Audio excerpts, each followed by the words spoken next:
Masechet Yevamot, Daf Pe Zayin. We begin with the Mishnah. Quite fascinating case. It has a chiasm and is actually a lot of fun, even though a lot of people die in the case. But don't worry too much. It's only theoretical. So Bat Yisrael sheniset lechohen tochal bitruma. Bat Yisrael, growing up, she cannot eat teruma. But she gets married to a kohen, so hooray, now she can eat teruma.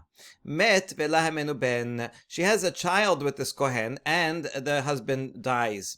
So because she has a child, tochal bitruma, she continues eating teruma. No problem. Good, we know that law. Now she gets married to a second husband. He said levi. Tochal b'maaser. Because she's married to a Levi, the Levi can entitle her to eat maaser, but she has to stop eating teruma. This is the chidush. Even though she has a child from the kohen who attaches her to the kohen, nevertheless, now we go by the last marriage that happened, and that was Levi. So she eats maaser. Met velahemenu ben tochal b'maaser. She has a child with the second husband, a Levi. And then this husband dies. Now she can continue eating maaser because on account of the child that is born. So now she has a child from a kohen and a child from a Levi. Because the child from the Levi was from the second marriage, that's the one that sticks. She can eat maaser, but not teruma. Next, Shniset li Israel. Lo tochal lo bitruma velo b'maaser. Now she gets married to Israel. She loses all her rights. She cannot eat teruma or maaser. Goes by the last husband. Met velahemenu ben lo tochal lo bitruma velo b'maaser. If he dies, theoretically, if he died without children, she would go back to her previous status. We'll see in a second. Now he died. They have a child, and now and husband dies. So now her last child from her last marriage was from a Yisrael. So she retains her Yisrael status on account of that last child, and she cannot eat not teruma and not maaser. Now it's going to unfold backwards. All of her children are going to die one by one. Met benam Yisrael. Her third child, the one from Yisrael, dies. So now what is she left with? Her previously oldest child is from the Levi. So she goes back to being the status of connected to a Levi. Tochal b'maaser, she can eat maaser, not teruma. Met benami Levi, tochal bitruma. Now that child dies, one from a Levi. So she's left with only one child now, the one that she had with the kohen. That connects her with the kohen. So she can eat teruma. Met benami Levi tochal bitruma. Met benami kohen lo tochal lo bitruma velo b'maaser. If that child dies also, so now all of her husbands died and all of her children died, and to make matters worse, she can no longer eat teruma or maaser. She goes back to her Bat Yisrael status that she grew up with. All right, that's a great case. Now we're going to have a similar case in reverse. This time, it's a bat kohen. So growing up, she can eat teruma. Great. Nisheniset Yisrael, lo tochal bitruma. Once she marries Yisrael, she leaves her father's house. Can no longer eat teruma. Met velahemenu ben, lo tochal bitruma. If he dies, and they have a child first, and then he dies.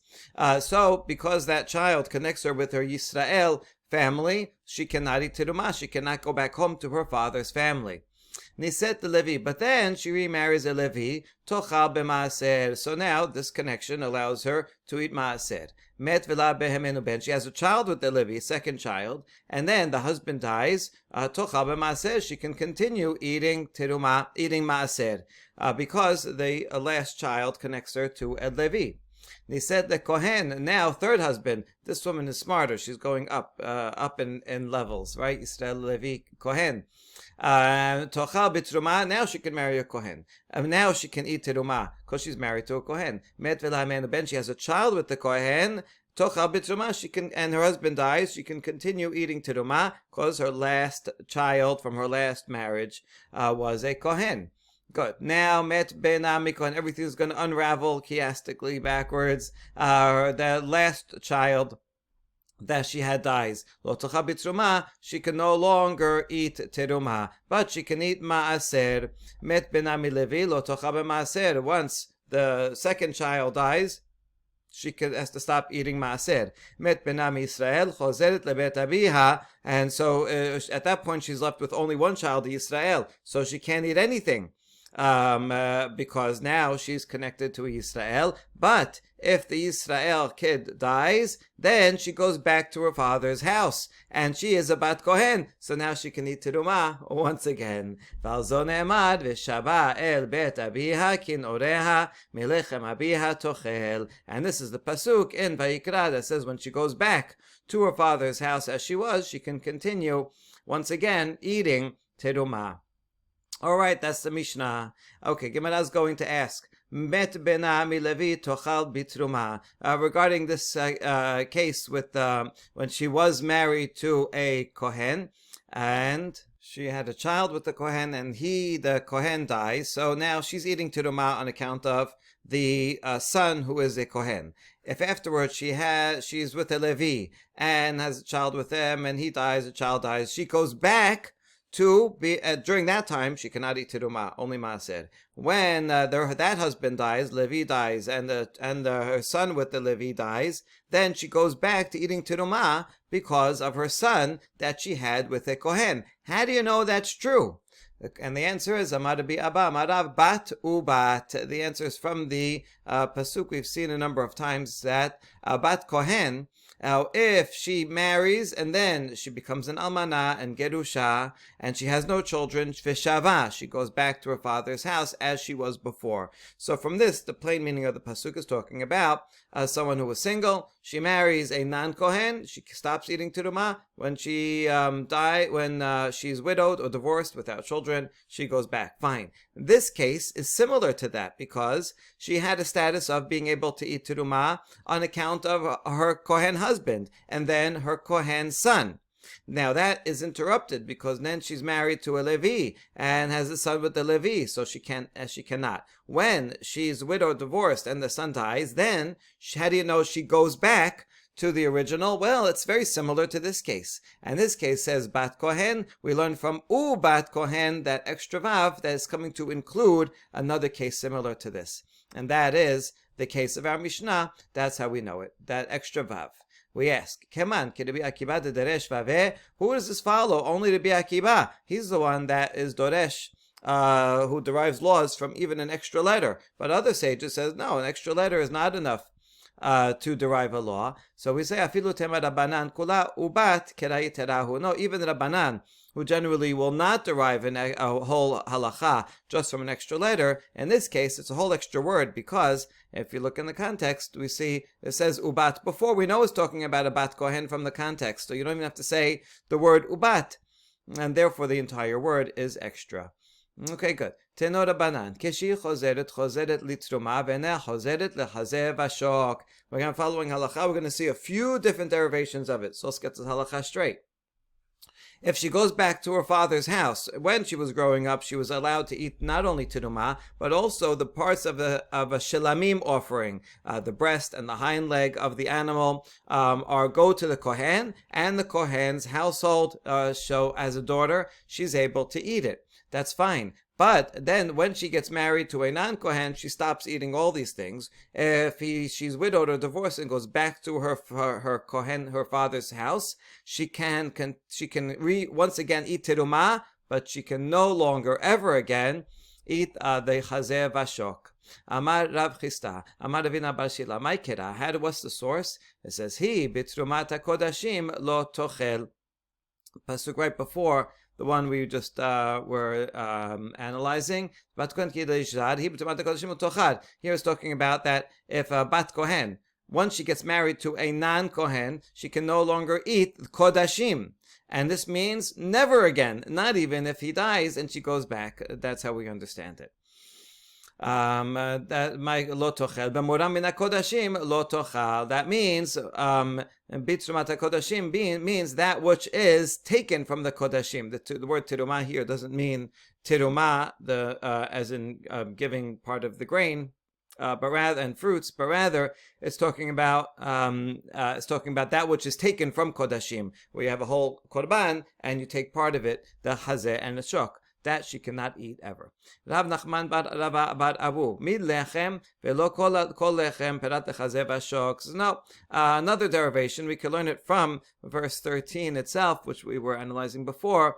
It says, ben mi lechem avia tochel, she can eat from among the father's bread, meaning not all of the father's food, but only some of the father's food. So yes, can eat teruma, but not chazev ashok. Challenge. Matkif larami bar chama. Ema parat lafarat nadarim. How do you know it's coming to exclude chazev ashok? Maybe it's coming to exclude a different matter, the right of a father to nullify vows. Usually a father can nullify vows of a daughter until she's married. When she's married, then the husband gets the right. If she then gets divorced or widowed, she goes back to her father's house. So we can learn from here, mi lechem, she can eat from the food, but not all the food, like if she vowed to say, I'm not going to eat from your food, something like that. So maybe it's coming to exclude the right of the father to annul the daughter's vows once she is married and comes back home. So Amarava Kevar Pesaka Tana Deber Bishmei. Rava says, no, we already know that law from a different place. It's already been decided by the reciter in the house of Rabbi Ishmael, who taught the following Baraita: De Tana Deber Rabbi Ishmael, Veneder Almana Ugrusha Yakum Aleha Matamud Omar Halo Mutsa'a Mikelal Av Umutsa'a Mikelal Baal. When we have a pasuk here in Bemidbar, it says, Neder almana ugrusha, kol al nafsha yakum aleha, a vow of a widow or divorcee. Whatever she says is binding because no one can undo it. Not her husband, because she's not married anymore, and not her father, because that's it. She's adult and she already left the house. So now, what is this teaching? After all, she left her father's house and she left her husband. So there is nobody else to come and annul the vow. So what's the point of this entire pasuk? Oh, it's coming to teach yet another case that's more complex. Let's say, usually, we have at the wedding, the parents, the father hands over the daughter to the new husband. All right, so that's a handoff directly. But what if it's not done directly? They live far away. And so the father gives over his daughter to the messengers of the husband, or the father himself sends messengers, and those messengers transfer custody, so to speak, to the messengers of the Baal. So this bride is in transit, and she makes a vow while she's in transit, and then while she's on the way to be with her husband, he dies or they are divorced. So now what? Where is she? Does she belong to her father's house or to the husband's house? Because it's kind of in transit. This is like, when you're shipping something gets damaged. So who's responsible? The sender or the receiver? So that's why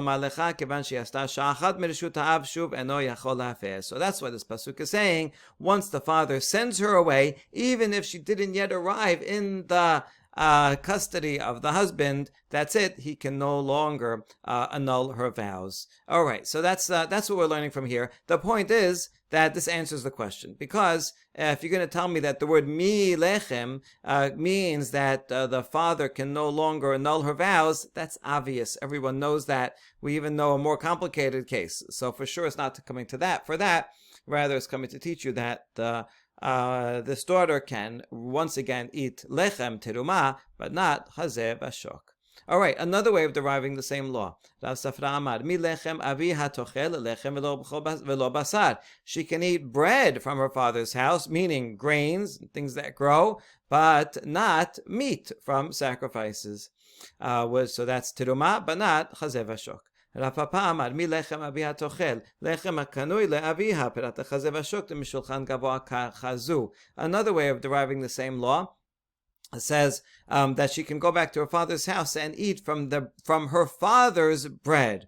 So that means bread that is owned by the father. That's tirumah, right? People give the tirumah to the kohen. He owns it. But not chazev ashok, even though, yes, the kohen can eat it, but it's not his. He's eating from the table of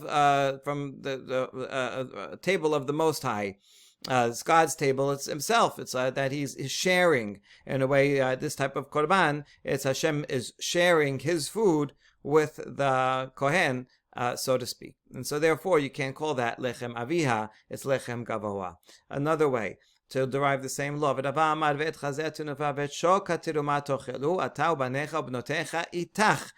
back to the place where it says in the first place that a kohen can eat these parts of the animal. It says you can eat it, the kohen, and your sons and your daughters with you. What do you mean with you? Bisman she'itach, only if they are with you. But once they leave your domain, then they can no longer eat those sections. Good. Amarav Ada bar Ahava Tana. כשהיא חוזרת לבית אביה חוזרת לתרומה ואינה חוזרת לחזה ושוק. בשביל בנה חוזרת אף לחזה ושוק. It's an important law. Rav Ada bar Ahava teaches that while what we always said just now was true, that when she goes back to her father's house, if she's a bat kohen, she can continue once restart eating terumah, but not chazeh vashok. But if she had a son with a kohen, and then she was able to eat everything, and then she gets married again, let's say to a Yisrael, and she has to stop, but the Yisrael husband dies, she goes back to having the status of a son who's a kohen. So in that case, she can go back to eating terumah and eating chazeh vashok. So that parallel we made before at the beginning when we said bat ubat is interesting because it's different. Even though when she goes back to her father's house, she cannot. But when this woman who had a kohen son, and then got married to someone else, and then he died and goes back to her status as a family of a kohen, she can eat chazeh vashok. So question: Azal Rab Mordechai Amara l'shmate kimed Rav Asher. Rab Mordechai said this in front of Rav Asher. Amar mehecha kamit Rabbeya mi ubat. Where did we learn this whole halacha in the first place? From ubat. Well, that was the first derivation. We saw a lot of other derivations, right? But this was the first one. So you're learning it from ubat. Mi adifa la mina. Can this wife / mother be better than the daughter from who you are learning it from? The case of the Peshat of the pasuk is the daughter who goes back to her father's house cannot eat chazeh vashok. That's the source, and we're deriving from that this mother of a kohen child who temporarily has another husband. She has to stop, then goes back because he dies, and now once again she regains the status of a family of a kohen on the count of her son. So that's what we learned from ubat. So can it be better that you're going to say that now this mother can once again eat chazeh vashok? And the answer is yes, in fact, that's true, because there we had all the mi'otim, all the various derivations. We had half a dozen derivations were all about that particular case, that when she goes back to her father's house, no chazeh vashok. All right, mi lechem, all the derivations. Whereas here, regarding the mother, there's no limitations. There's no limiting derashot that say she cannot have chazeh vashok, and therefore we end up with the equivalence, and the equivalent says yes, they're all the same. She can go back to eating, but the limitation derashot only apply to the daughter and not to the mother. Okay, good. Now, bat kohen sheniset liYisrael. Tenor Rabbanan, Veshava el bet Abiha perat l'shomeret Yavam, ki en oreha perat lim'oberet. Now, getting back to the Mishnah, that a Bat Kohen, she was able to eat terumah growing up. Once she marries a Yisrael, she no longer can. And if she has a child with the Yisrael and the Yisrael dies, also no good. We saw in the previous Mishnah that if she's even just pregnant, she can not go back to her father's house. Or if she's awaiting Yibum, she also cannot go back to her father's house. All these are enough of a connection to remove her from her father's house, and she cannot eat terumah. What's the derivation for these laws? Tenor Rabbanan, Veshaba el bet Abiya perat l'shomeret Yavam, ki en oreha perat lim'oberet. Pasuk 13 that says that she can go back to her father's house and once again eat terumah. says only if she goes back to her father's house, but if she's still awaiting Yibum, she has a Zikah with the Yavam. So she's not back in her father's house. She's still connected with the husband, who is Israel, and therefore, no, she cannot eat terumah. And also, she has to go back to her father's house as she was in her youth. She was not pregnant in her youth, and so if she's pregnant now, that also is enough of a connection to remove her from her father's house, and she cannot eat terumah. All right, good. Regarding this last law, we're wondering why we need a derasha kinureha. Can't we learn it from a kal vachomer? So listen to this kal vachomer. It's a bit complicated, and it's going to be rejected anyway. But here it is. V'halo dinhu ubav makom במקום שלא עשה ולד מן הראשון כוולד מן השני לפוטרה מן הייבום עשה עובר כילוד. In the case of yibum, where we do not make a child from the first husband like a child from the second, to make her patur from yibum. Meaning, if a woman is married and has a child from husband number one, and they get divorced, fine, she has a child. She gets married to a second guy, and he dies without children. So you don't say that she has a child from the first, so therefore you don't have to do yibum. No, it doesn't matter. She can have 10 children. It only goes by him. Because he has no children, she still has to do yibum. So see, in this case, we do not make the child from a first marriage like the child from the second marriage. Does not count to make her patur from yibum. And yet, in this case, if she is pregnant, if a husband dies without children, but she's pregnant from the husband, then no yibum. So we consider the fetus like a child in that case. That's the thing we're learning from. So, makom she'asa valad min rashon ke valad min hasheni lefosla min hateruma. Well, in the case of someone who's married, a bat kohen, who's married to a Yisrael and has a child. That's the child from the Rishon. And then she goes ahead and marries a second Israel. And so while she's married to the second Israel, no, she again continues not eating terumah. Now, if the second Israel dies, maybe he'll say, now that her husband died, she can go back to her father's house. And we can disregard the child from the first, right? Just like we disregard the child from the first husband regarding yibum. But we don't say that. Here, asa valad min harishon kevalad min hasheni lefosla min hateruma, the child from her first husband is equivalent to a child that she would have had from her second husband. Either one who's alive, they're both bat Yisraels, makes her disqualified from eating terumah, going back to her father's house to eat terumah. And so we see that the case of the bat kohen is stronger than the yibum case. So here, enodin shenaseh ubar keyalud. So all the more so, we should consider a fetus to be like a child. That if she has a fetus, then that should connect her to her husband's house. And therefore, even just being married, just having a fetus, being pregnant would exempt her, would disqualify her from going back to her father's house and eating terumah, which is the same law as we derived here. But the question is, I can learn it from a kal vachomer. Why do I need kin oreha to tell me that a pregnant woman stays with her Yisrael and cannot go back to her father's house when I can learn it from a kal vachomer?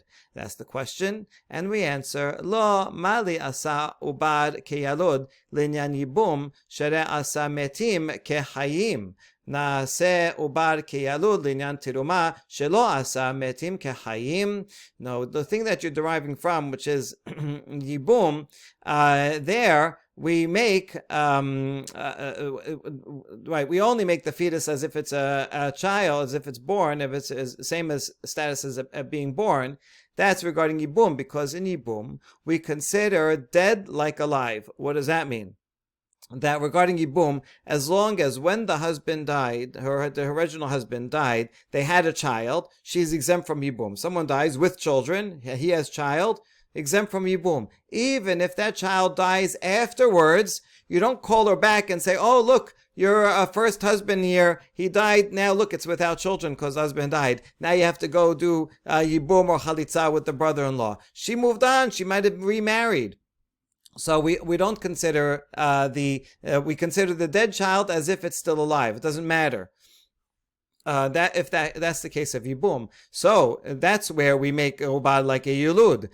So this is the stronger case. So should we Naase Ubad ki Yalud, Dinan Tiruma, where Shalon Asa Metim Kachayim, regarding Tiruma, we do not consider deceased like living. If someone is a Bat Kohen, and now she has a child with a Yisrael, so while that child is alive, she's stuck with it being a Yisrael. When the child dies, then the child is not like a living child anymore. She goes back to her previous status. And so you see that this breaks the Kal Vachomer. The two are not equivalent. And therefore, here, we would not necessarily say that the fetus is like a child, as we would in Yibum. That's why I need the Pasuk, Tamod Omar ki noreha, Pirat lemuberet. I need the words neurah to say she goes back as she was, not pregnant. She can only go back and eat terumah with her father's house if she is not pregnant anymore. We just established that a pregnant woman does not go back to her father's house. But now we're going to wonder, back in the Pasuk, why does it say, Vezera en la? She can only go back to his father's house if she has no children. If when she's pregnant she doesn't go back to her father's house, then for sure, when she has a child, she's not going to go back and be the original status of her father's house if she's a bat kohen to eat terumah. So why do we need these words, Vezera en la? We need both laws. If you only said that she has no children, that would make sense, because originally when she was growing up, she was one body, and now she has a child, so now they are two bodies. But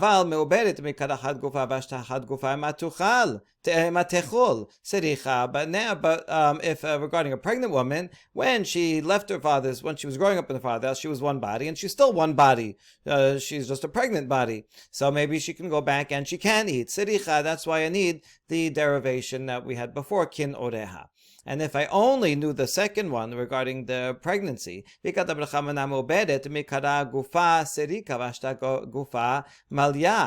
might say that a pregnant woman, that she cannot go back to her father's house and eat, because when she was growing up, she had an empty womb, and now she has a full body, a full womb, because she's pregnant. So she's not the same as she was when she grew up. She's not kinureha.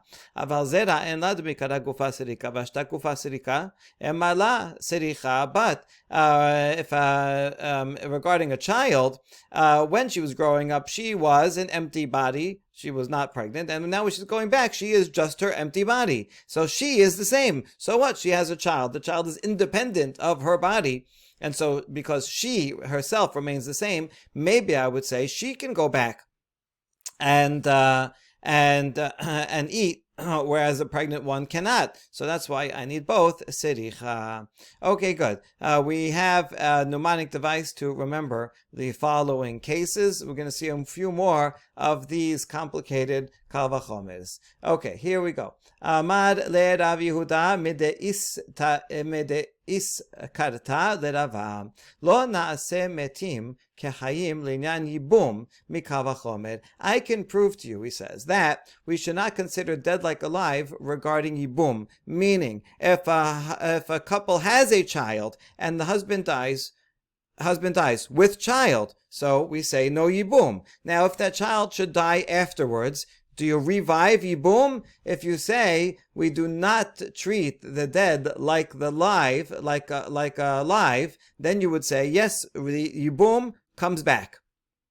Meaning the Yibum, she's only exempt as long as there is a child, and a dead, deceased is not the same as living. Okay, so that's what we're going to try to prove from this Kal Vachomer, and this would be quite a problem for any woman who's a widow, because it means that even though they have children, it's actually worse, because at any moment if the children die, she may be required to do Yibum and Chalitza, even though she goes on and maybe remarries and has more children, and all of a sudden knock on the door, oh, your previous children died, and now you're going to need to do Chalitza. Who wants to hear that? Imagine the second husband saying, this whole time we had a prohibited relationship, and now you have to go do Chalitza. So this will not lead to peaceful marriage in the second way. So this will be a problem, and that will end up being the answer. But so let's see the Kavachomer. Ma b'makom she'asa balad min harishon kevalad min hasheni leposla min teruma lo asa metim kechayim. Regarding teruma, where we make the child of the first marriage the same as the child of the second marriage, meaning that a woman who's let's say Bat Kohen, she marries a Yisrael, has a child, and then marries another Yisrael after the first husband died, and that guy dies. She goes back to being connected to a Yisrael on account of the child from the first. Meaning, even if she gets married the second time, doesn't matter. The child from the first marriage still disqualifies her from going home. That's true for regarding teruma. And in teruma, we do not make metim like chayim. If a woman is connected to her husband's family status, as long as she has a child who's alive. Once that child dies, if her husband dies and the child dies, then she goes back to her father's house or whatever previous status she was. So we do not make dead like living regarding teruma. Now that's what with the source. Now makom shelo asa valad min harishon kevalad min hasheni. Regarding yibum, we do not consider a child from her first marriage to be to help her with a second marriage. Lefotra min hayibum. Just because she had a child from her first marriage, and then the second husband dies without children, her first child does not help.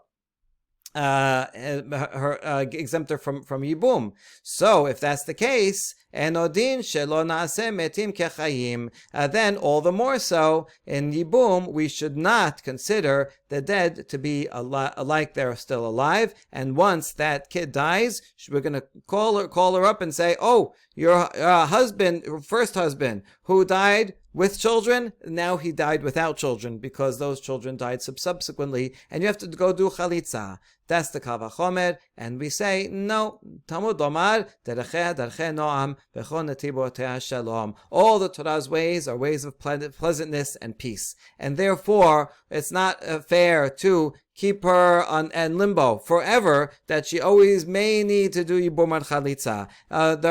She wants to get married to a second guy. That second guy wants to know that she is free from the first husband forever. And if you're going to do Chalitza, it's going to be demeaning in his eyes that he has to do Chalitza. He thought they were perfectly she was perfectly kosher and the marriage was good, and now he finds out not so. Torah would not demand a law like this because the Torah's ways are peaceful, and therefore it cannot be that this is the law. And so we use this derecheh noam principle to override that Kavachomer. Okay, that's a great example. Now, next, v'naaseh metim kechayim linyan teruma mikal v'chomer.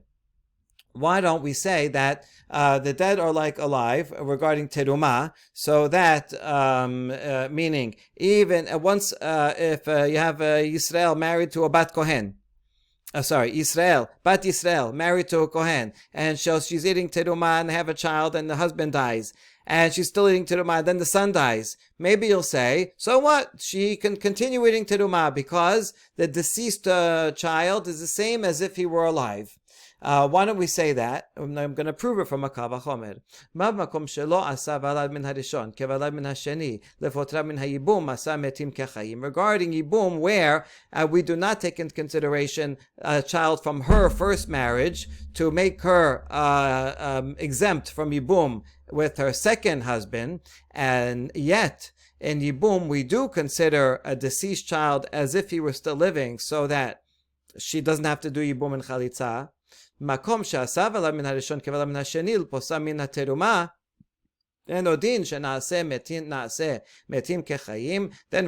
teruma, where we do consider we take into consideration a child she had from a first marriage, that she's still going to be connected to that husband and can't go back to her father's house, even after the second husband dies, and any child she has with the second husband, right? So in this case, what we do take into account her previous child, all the more so that we should consider dead like alive, and therefore she should be able to continue eating teruma even after her Kohen son dies. That's a good kal vachomer, right? Talmud Lomar v'zera en la veha en la. No, that's why the pasuk comes and says only if she has no child, then she can go back. Then she goes back to her father's house, and she has no child. So you can't say when she has no child, it's like she does have a child. No, it's impossible. Torah says when she has no child, that's it. Then there's no more connection to her that husband and that family, and she goes back to her father's house. Okay, another potential kal vachomer. ונעשה ולד מן הראשון כולד מן השני לעניין ייבום מקל וחומר. Regarding Yibum, why don't we say that since she has a child from the first husband, let that help her regarding the second husband and get her out of doing Yibum. She has a child. And we can learn a kal vachomer. Regarding teruma, where we do not say that the deceased child is like a live child. Once it's deceased, that's it. That severs her connection with that husband. Nevertheless, regarding teruma, we do say that her child from a previous marriage does still make her not able to go back to her father's house, as if it were the current marriage, second marriage. Then,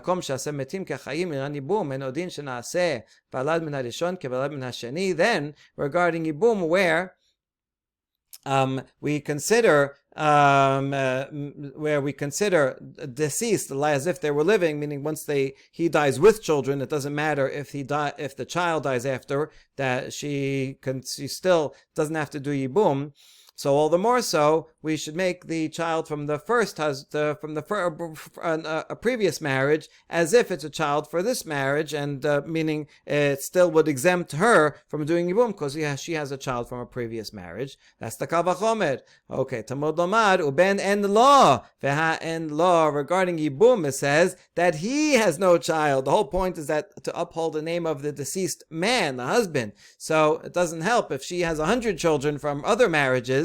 This man has no children, so she has to do Yibum in order to help him.